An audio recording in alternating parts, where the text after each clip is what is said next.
मी Insta story ठेवून तुला taunt करत होते. हॅलो, मी कशाला तुला टॉन्ट करू? आणि केला तरी तुला काय फरक पडतो? आपली फ्रेंडशिप वन साइडेड आहे. इतर मित्रांच्या बर्थडेज ना तू त्यांना टॅग करून स्टोरी टाकतेस, व्हेअरॅज मी तुझी सगळ्यात जुनी मैत्रीण असून एकदाही तू माझ्या बर्थडेला स्टोरी टाकलेली नाहीयेस. मी ब्लू टिक्स ऑफ केल्यात. हो केल्यात मी, कारण मला तुझा मेसेज आल्या त्यांना रिप्लाय करायचा नसतो. मैत्रीण मैत्रीण म्हणतेस आणि मला साधं फॉलोबॅक सुद्धा केलं नव्हतंस तू. मीच तुला रिक्वेस्ट केली तेव्हा. नाही, एक काम कर ना, तूच मला ब्लॉक करून टाक, म्हणजे मला ही टॉक्सिसिटीच नकोय. शिट, स्विच ऑफ झाला फोन. शिट, चार्ज करावा लागेल. चार्जिंग.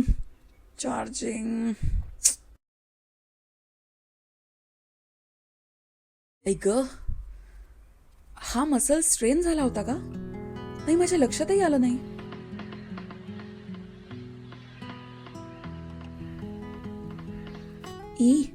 नखं सुद्धा कापली नाहीयेत मी 2 आठवड्यांपासून.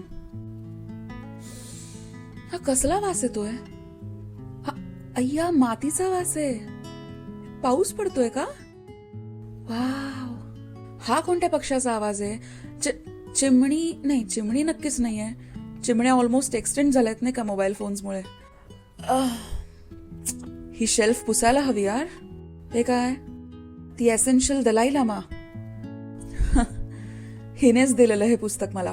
म्हणे हे पुस्तक वाचून मनशांती मिळते.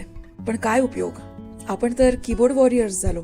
आणि तिच्याही शेल्फवर असेल मी दिलेलं पुस्तक, द आर्ट ऑफ वॉर. पण हे युद्ध आपल्यात नको ना.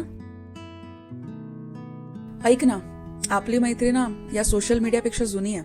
आठवते तुला माझ्याकडे तो गुलाबी रंगाचा फोल्डिंगचा नोकियाचा फोन होता, त्यावरून SMS वरून गप्पा मारायचो आपण. कॉलेज समोर एक फ्रँकीवाला होता, आठवते? तीच आपली हँगआउट स्पेस होती नाही का? आणि आता दिवसभर आपण फक्त ऑनलाईन पडलेले असतो. चल आज भेटायचं आपण. कुठे? त्याच जुन्या ठिकाणी. आणि हो, आज फोन्स घरी ठेवायचे, कारण आपण दोघी पुरेशा आहोत.